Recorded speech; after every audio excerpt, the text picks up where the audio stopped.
At our family's lake cabin, there's one rule. Grandpa's garage is sacred ground. It's where he keeps the 1968 Mustang he rebuilt with his own hands, his tools, and a collection of fishing gear older than I am. So when I came up the hill that Saturday afternoon and saw two brand new HOA trucks backed right into that garage like they owned the place, my blood pressure hit the roof. Grandpa was already standing there, arms crossed, his ball cap pulled low. "What in the blazes is this?" I asked, stepping out of my truck. "They said they were just gonna borrow the space," he said flatly. "Told me the HOA controls every building around the lake. Told them I built this garage with my bare hands before their HOA was even a thought." And then he grinned. "So I decided to show them what happens when you disrespect another man's garage." Turns out, while Karen and her crew went down to the dock to take pictures of themselves like they owned the place, Grandpa moved fast. He hit the button to drop the steel door. Then he walked around and locked every side door from the outside with chains. "They came back and found themselves locked out," he said. "But their shiny trucks? Locked in." We could hear Karen screaming down by the water even before she made it up the hill.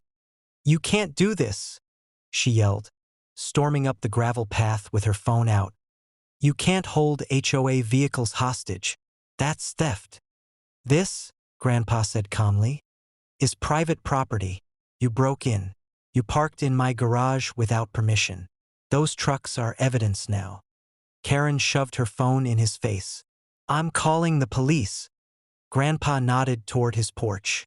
"Already did. Sheriff's office will be here any minute. Want some lemonade while you wait?" 10 minutes later, a pair of deputies pulled up, lights flashing. They knew Grandpa. Everyone in the county knows Grandpa.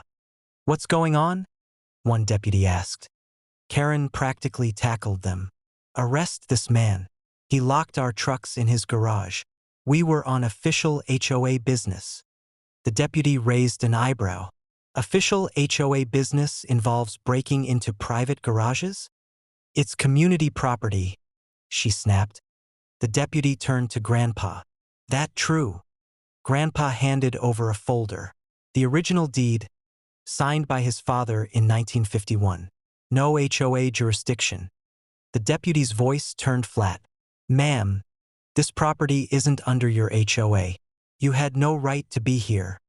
Karen blinked.